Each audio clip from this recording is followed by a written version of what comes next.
Bonjour et bienvenue à l'émission Chrétien comme Christ. Aujourd'hui, nous sommes en présence de Nathanaël, de Bonjour. Christine et de moi-même. Bonjour. Et nous allons aborder un thème très important, Jésus qui va prédire sa mort et sa résurrection en accord avec les textes de l'Ancien Testament. Alors, je passe la parole à Christine. Oui, nous allons lire tout de suite dans Matthieu chapitre 16, verset 21. Dès ce moment, Jésus commença à montrer à ses disciples qu'il devait aller à Jérusalem. Beaucoup souffrir de la part des anciens, des chefs des prêtres et des spécialistes de la loi, être mis à mort et ressusciter le troisième jour. Dès ce moment, et on va voir que le contexte dans lequel Jésus a dit cela, eh bien, Pierre vient juste de reconnaître en lui le Messie, le Fils de Dieu. Et Jésus va dire, mais écoutez, c'est vrai, je suis le Messie, je suis le Fils de Dieu, mais si je suis venu sur terre, c'est parce que je dois donner ma vie pour tous ceux qui ont péché. Je dois porter le péché du monde. Et c'est un peu ce qu'il dit, je dois être mis à mort et dans ce sens-là, accomplir ce que la parole de Dieu dit de lui. Il y a deux questions que je me pose. Alors, c'est comment est-ce que il savait que c'était bientôt le temps pour lui de mourir. Et puis aussi, mais pourquoi est-ce qu'il expliquait ça à ses disciples? Quelle était l'importance d'expliquer à ses disciples? Parce que ça devait être un peu bizarre pour, je veux dire, c'est le maître, etc. Puis tout d'un coup, il dit voilà, je vais mourir. Comment est-ce qu'il a fait pour expliquer cela? Les disciples n'ont pas compris tout de suite le rapport qu'il y avait entre ce que Jésus déclarait et ce qui est écrit dans l'Ancienne Alliance, dans l'Ancien Testament. Et c'est pour ça qu'il faut être éclairé, nous aussi, par les paroles prophétiques qui ont été annoncées par les différents prophètes, notamment par Ésaïe, par David, par Zacharie, par Michée, par rapport à la venue de Jésus-Christ, par rapport à sa mort, la manière dont il allait mourir, et bien sûr la mise au tombeau et la résurrection. Et les disciples ne saisissaient pas le sens. Pourquoi est-ce que lui, qui faisait des signes, des prodiges, des miracles, et qui venait juste de reconnaître comme le Fils de Dieu, allait mourir? Pour eux, c'était impensable. Je pense qu'ils croyaient plutôt que Jésus allait régner à partir de là, qu'il allait prendre sa place, qu'il allait renverser les Romains, qu'il allait changer toute chose. Je pense qu'ils étaient dans cette optique-là. Alors, lui, il vient dire, mais je vais être mis à mort. On va me faire du mal.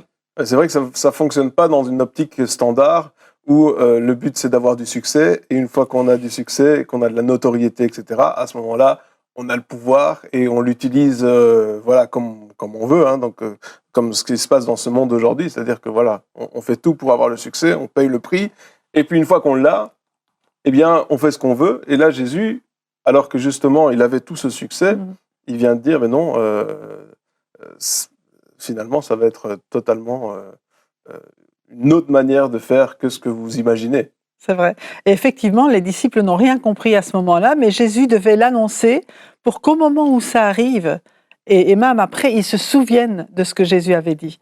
Et même dans le prophète Ésaïe, au verset 53, ça commence « Qui a cru à notre prédication et à qui le bras de l'Éternel s'est révélé ?» Donc Ésaïe lui-même dit « Mais quand ça va se passer, ils ne comprendront pas. » Ils ne comprendront pas pourquoi Jésus, qui est là, qui effectivement qui fait des miracles, à un certain moment, l'envoyé de Dieu doit subir cette mort. Oui, parce que finalement, les disciples, ils regardaient dans le naturel. C'est ça. Et dans le naturel, mourir, eh bien, c'est pas très positif, je pense. Et nous, souvent, aussi, peut-être on regarde dans le naturel, c'est peut-être aussi un message pour nous en disant la victoire, elle n'est pas forcément dans ce que tu peux voir avec tes yeux.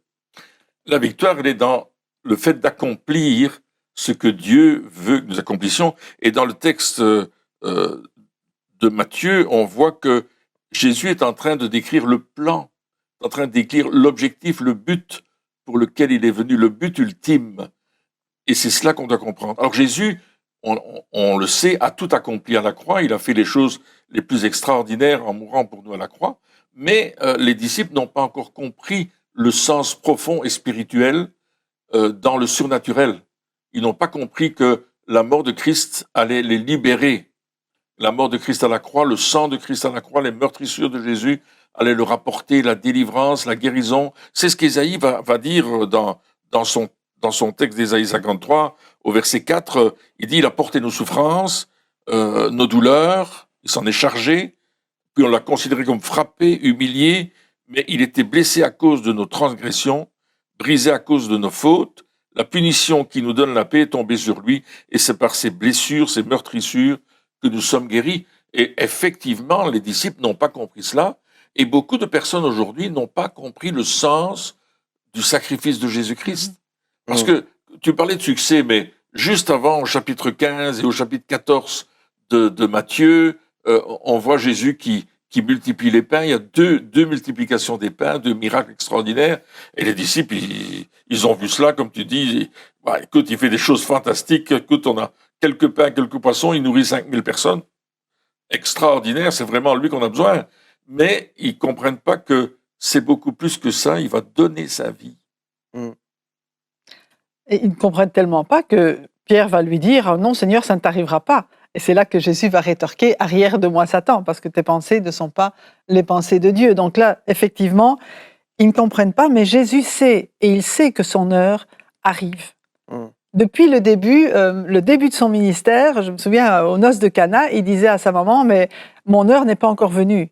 Mais là, il sait que son heure arrive. Après 3 ans de ministère avec ses disciples, il sait que le voyage qu'il va faire à Jérusalem, ça va être son dernier voyage.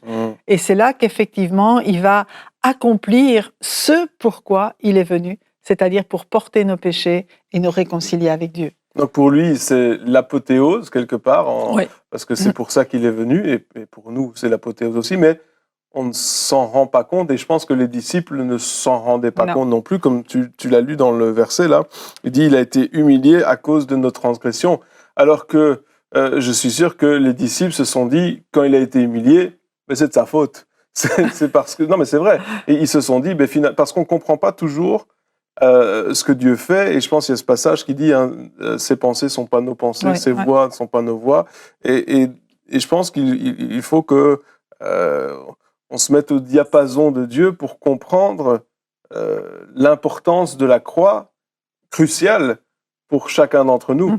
Le fait qu'il a porté nos fautes pour que nous n'ayons plus à les porter, ou sinon il les a portées pour rien. Pour les disciples, la croix, ça a été quelque chose une défaite. Le maître était crucifié. Leur idylle avec Jésus, je peux dire ainsi, ce qui était merveilleux avec Jésus, n'existe plus. Et là, ils ont tout perdu. D'ailleurs, il y a un texte extraordinaire dans l'évangile de Luc, au chapitre 24, les compagnons d'Emmaüs sont sur la route, ils s'en vont tout tristes, ils ont quitté Jérusalem, et puis Jésus fait route avec eux. Il dit, mais qu'est-ce qui se passe? Il dit, t'es pas au courant? On a crucifié Jésus, et puis voilà, maintenant c'est terminé pour nous. Et la Bible dit que Jésus a commencé à parler de lui à travers toutes les Écritures. Et c'est ça qui est merveilleux, c'est qu'on parle de ce qui se passe là, la mort et la résurrection, est prédite dans toutes les Écritures. Et Jésus va accomplir l'Écriture. Il va accomplir ce pourquoi il est venu. Il va vraiment accomplir ce que Dieu a prévu pour lui. Et c'est là que les compagnons d'Emmaüs, lorsqu'il va rompre le pain, comme il a rompu le pain pour les 5000 ou les 4000 personnes avec qui il était, quand il rompt le pain, ils le reconnaissent. Parce qu'ils l'ont vu faire 2 fois rompre le pain pour nourrir la foule. Et là, Jésus disparaît.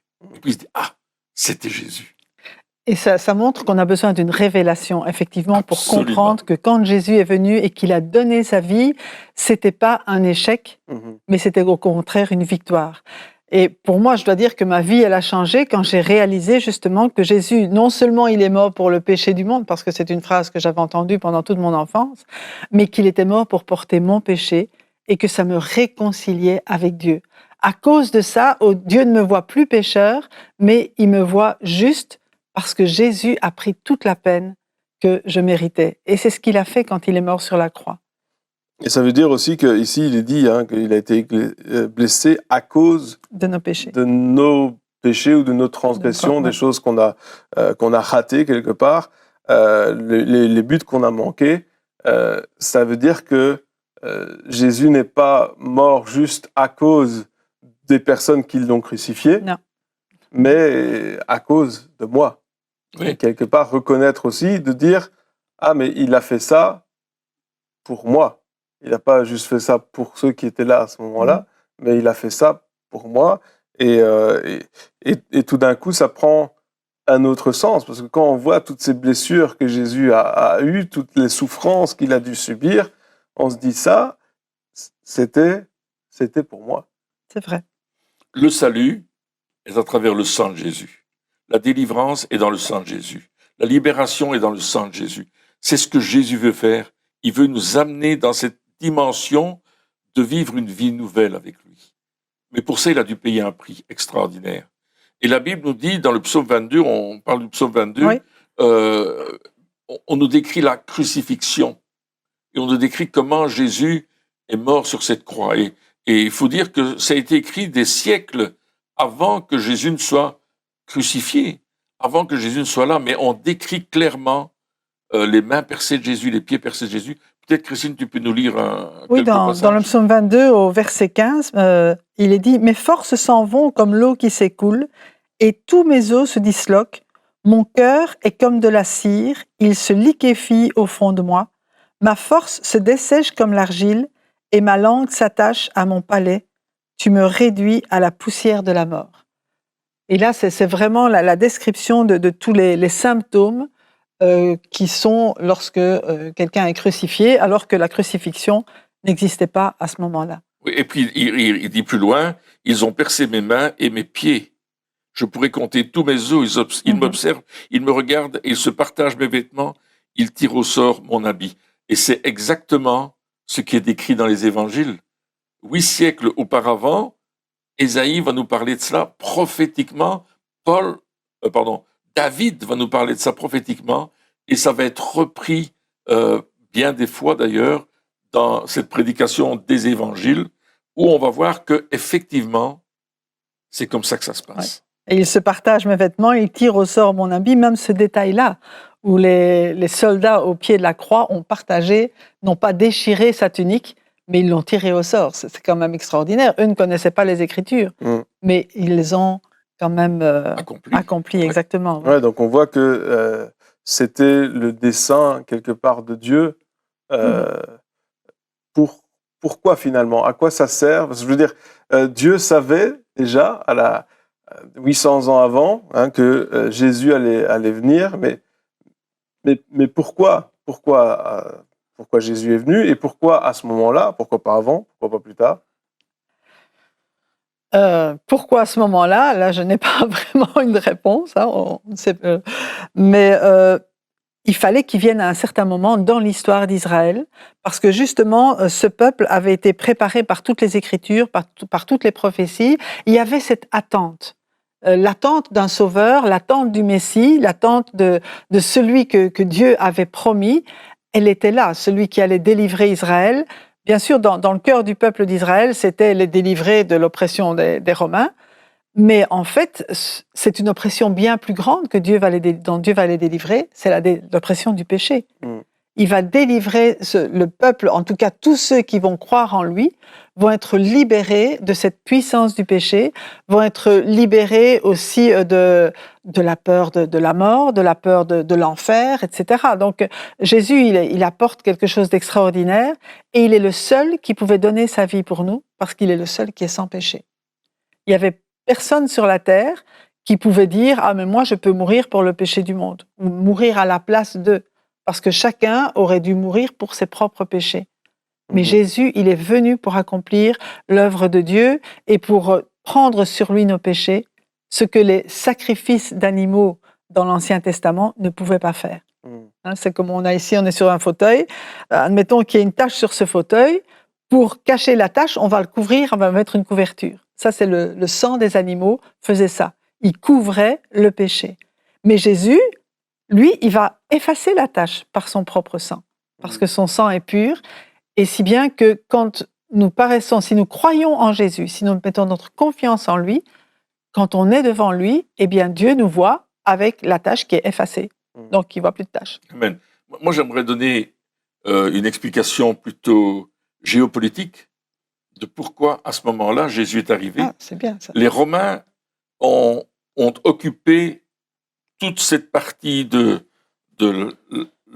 Moyen-Orient, l'Afrique du Nord aussi, et ils ont envahi l'Europe, et ils ont construit ces fameuses chaussées romaines, les Via Appia, pour un déplacement rapide de leurs troupes, à cette époque-là, bien sûr, et c'était le moment où non seulement l'évangile allait être prêché à Jérusalem, mais à cause de la puissance du Saint-Esprit que les disciples ont reçu à la Pentecôte, qui vont recevoir à la Pentecôte, l'évangile va splitter dans toutes les parties du monde, parce que les Romains ont occupé, ont envahi jusqu'à l'Angleterre, jusque dans le nord de l'Europe.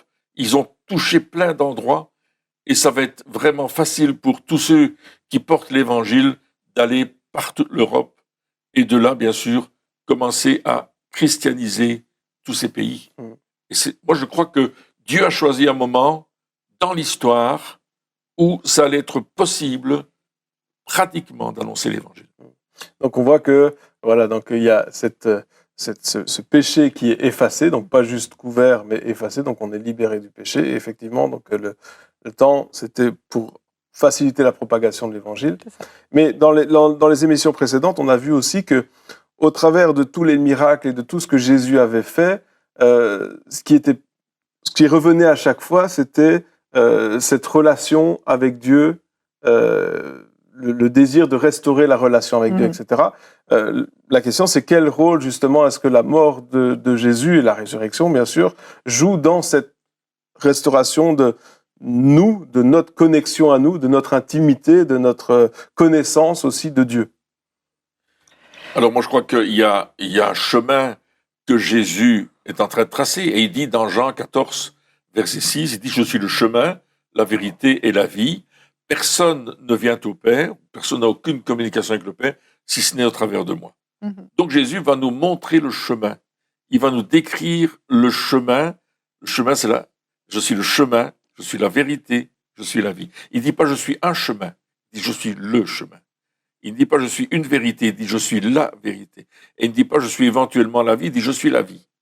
Et quand Jésus est en train d'écrire, donner cette parole, pour le juif qui va au temple, il comprend que quand il arrive au temple, il y a le parvis avec l'autel des sacrifices. Et pour aller plus loin, il faut passer par l'autel des sacrifices avant d'aller atteindre la cuve d'airain qui représente la parole de Dieu. Et Jésus dit, je suis le chemin. Tu ne peux pas passer par autre chose que par mon sacrifice. Il n'y a pas d'autre chemin. C'est le sacrifice de Jésus. Et puis il dit, je suis la vérité. Parce que la vérité se trouve dans la parole. Et quand on est dans le lieu saint du tabernacle, on voit cette vérité qui est là. Il y a tout ce que Dieu a préparé. Tout ce que Dieu demande que nous fassions. Que ce soit le chandelier qui représente le Saint-Esprit, les pains de proposition qui représentent tout ce que Dieu a préparé comme œuvre à faire, ou l'autel des parfums qui met cette bonne odeur devant Dieu. Et puis il dit, je suis la vie. Parce que quand tu connais Dieu comme ton Père, tu as vraiment la vie. La vie, la réconciliation. Et c'est ce que Jésus va nous dire, qu'il veut nous réconcilier avec le Père. Il veut que nous soyons un avec le Père, parce qu'il dit, le Père et moi, nous sommes un. Maintenant, si vous êtes en moi, nous allons être un aussi. Donc il y a toute cette représentation extraordinaire de ce que Dieu veut faire avec nous. Et aussi dans Hébreux chapitre 10, versets 19 à 22, il dit « Ainsi, mes frères et sœurs, nous avons par le sang de Jésus l'assurance d'un libre accès au sanctuaire, donc dans la présence de Dieu. Cette route nouvelle et vivante, il l'a inaugurée pour nous au travers du voile, c'est-à-dire de son propre corps. De plus, nous avons un souverain prêtre établi sur la maison de Dieu. Approchons-nous donc avec un cœur sincère, une foi inébranlable, le cœur purifié d'une mauvaise conscience et le corps lavé d'une eau pure. » Donc effectivement, par son sacrifice, Jésus nous ouvre l'accès dans la présence de Dieu, dans le sanctuaire même de Dieu. Parce que le péché nous empêchait d'y aller, et le fait de le couvrir ne l'effaçait jamais vraiment. Et donc, même s'il y avait l'intention, peut-être de la part de l'homme, d'avoir de nouveau cette relation avec Dieu, il y avait toujours un frein, mais à cause du sacrifice de Jésus, Et je pense que c'est ça le plus important, c'est que on peut de nouveau avoir cette intimité, cette relation avec Dieu, venir à Dieu et dire avec assurance, C'est ça. avec un cœur sincère, n'hésitez pas à vous approcher. Profitez-en. Et je pense que finalement c'est un petit peu ça des fois qu'on oublie peut-être, c'est de dire ah oui, le fait de savoir que Jésus pardonne nos péchés, ça c'est tout le monde le sait. Mais le fait de dire maintenant je peux m'approcher, je peux venir, je pense que encore dans l'Église aujourd'hui, il y a toujours cette barrière, ce mur ou de compréhension qui dit ah oui non mais ouais ok je suis pardonné c'est bon, je vais pas tenter ma chance plus loin, je vais pas essayer de m'approcher de Dieu parce que je vais mourir directement. Mais alors que Dieu, Jésus est mort exprès pour ça, C'est vrai. pas juste pour pardonner nos péchés, mais il a pardonné nos péchés pour que nous puissions être près de lui. Et le but ultime, c'est de restaurer, je crois, cette relation que Adam et Ève avaient perdue avec Dieu, c'était de la restaurer au travers du sacrifice de Jésus. Donc ce but ultime, c'est pas de pardonner nos péchés. Pardonner nos péchés, c'est un moyen qui nous permet enfin d'accéder au Père. Et si on reçoit ce pardon des péchés, mais que on ne va pas au Père, eh bien, le salut, finalement, n'est pas totalement accompli dans notre vie. C'est vrai. Parce que Dieu le Père nous voit purs à travers Jésus. Ouais.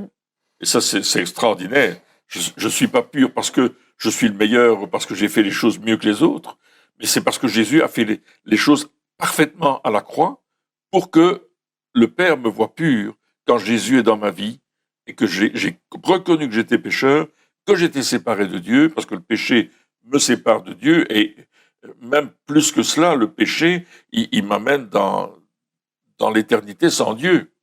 Mais là, je suis avec Dieu, réconcilié. Il y a la vie éternelle. Il y a les choses qui commencent maintenant. La réconciliation, c'est maintenant en Jésus-Christ. Et je peux, comme tu dis, jouir de ce que mon Père Céleste a prévu pour moi à travers Jésus. Amen. Et il faut savoir aussi que dans l'Ancien Testament, cette relation-là, c'est juste le souverain sacrificateur qu'il avait une seule fois par an quand il entrait derrière le rideau dans le Saint des Saints, où là, il pouvait avoir cette communion réelle avec Dieu. Et quand Jésus est mort, eh bien le rideau, ce fameux voile, mais qui était vraiment une épaisse tenture, s'est déchiré de haut en bas. Dieu a déchiré ce voile qui nous séparait de sa présence, et il dit à travers maintenant le voile dont on parlait dans Hébreu, et qui est le corps de Jésus qui s'est livré pour nous, mais à travers lui, maintenant, nous avons la même relation n'importe quand que le souverain sacrificateur avait une fois par an. Et ça, c'est ouvert à tous les croyants. Il n'y a plus de séparation entre les dirigeants ou les sacrificateurs et le peuple de Dieu. Maintenant, c'est tous les enfants de Dieu, tous ceux qui ont reçu Jésus, qui ont accepté Jésus dans leur vie et qui ont cru au sacrifice de Jésus, eh bien, nous avons tous cette libre entrée dans le sanctuaire, dans le Saint des Saints, à n'importe quel moment, parce que c'est ouvert pour nous. Parce qu'il a porté nos fautes. Parce qu'il a porté nos fautes. Parce qu'il a porté nos manquements, etc. Voilà. Et toute cette malédiction qui était sur nos vies à cause de nos péchés, parce que nous naissons pécheurs. Hein. Oui, tout à fait. Il n'y a aucun enfant qui naît sans péché. Mais nous naissons pécheurs avec cette nature en nous, et Jésus a porté le poids justement de ça, pour que lorsque on accepte son sacrifice, on puisse profiter de non seulement ce péché qui est effacé, mais de cette relation avec le Père rétabli, ou cet accès en tout cas rétabli. Oui. Mais ça veut dire aussi que nous sommes responsables du fait d'aller ou pas. On a un libre accès, ça veut dire que si j'ai une entrée à un concert, je peux y aller ou je peux rester chez moi et ne pas aller au concert. Donc quelque part, on a encore un choix. Et ça, c'est un choix de tous les jours peut-être. Oui. Il y a beaucoup de personnes qui, tu parlais d'un concert, ils peuvent avoir leur ticket, être devant la salle de concert et ne pas rentrer. Parce qu'ils ne se croient pas capables de rentrer ou d'être... C'est la même chose avec Dieu. On peut être devant le lieu très saint, la présence de Dieu. On sait qu'on peut y entrer, mais on ne se sent pas assez digne de rentrer. Et là, c'est une mauvaise compréhension de la parole de Dieu, parce que peut-être qu'on a commis des fautes, mais la Bible dit que si nous confessons nos péchés, si on les abandonne, eh bien Dieu nous pardonne et nous purifie de toute iniquité. Donc il y a vraiment une possibilité tout le temps renouvelée de la part du Père pour qu'on puisse rentrer dans cette dimension. Et puis là, cet amour de Dieu est extraordinaire. Alors oui, il faut y entrer et il faut venir dans sa présence et nous laisser bénir par lui. Moi, je crois que quand on est dans cette présence du Père, il y a quelque chose qui se passe dans notre esprit. Son esprit témoigne à notre esprit que nous sommes enfants de Dieu. Et on peut appeler Dieu notre Père, Abba, Père, nous dit Paul dans l'Épître aux Romains, au chapitre 8. Je pense que c'est vraiment quelque chose d'extraordinaire d'avoir Dieu comme notre papa. Donc c'est toute une relation quelque part qu'il faut rétablir ou plutôt même construire.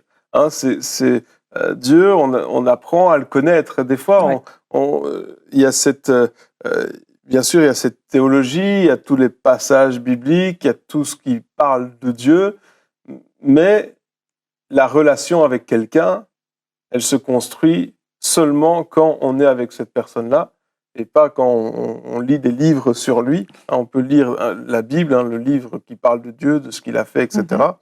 Mais une fois qu'on devient chrétien, on a ce devoir, même, en tout cas c'est à notre avantage, d'apprendre à connaître Dieu et de venir, comme tu dis, dans sa présence, le laisser nous faire savoir qu'on est ses enfants, le laisser nous faire comprendre qui il est, combien il nous aime, recevoir cet amour. Le pardon des péchés n'est pas une finalité, c'est un début. C'est juste commencement. Le tout début. C'est vraiment le tout début que Jésus, parce qu'il a payé le prix, parce qu'il a porté ses péchés sur la croix. Oui, et justement, le Père, il veut qu'on ait cette relation, qu'on la construise. C'est cette relation filiale du Fils vers le Père, de la fille vers son Père. Et c'est ce que Dieu demande de chaque chrétien. C'est pas que nous ayons une religion, c'est que nous ayons une vraie relation. Et comme tu dis, cette relation, on la construit. Comment est-ce qu'on la construit? On la construit dans la louange et l'adoration. Quand on sait comment est notre papa, comment il est merveilleux, comment il est grand, comment il est puissant, comment il peut faire des choses extraordinaires, en un clin d'œil, il change les choses, on va commencer à dire merci papa. Et puis on va prier aussi, demander des choses au Père, en accord avec la parole de Dieu. On va lire la parole. Pour savoir ce qu'on doit demander, il faut lire la parole. Donc il y a tout un cheminement, toute une interaction entre nous et le Père, mais on a un mode d'emploi qui est la Bible et qui va nous conduire à avoir cette relation avec le Père. Amen. Eh bien, merci de nous avoir suivis pour cette émission et on se retrouve très bientôt pour la suite. Au revoir.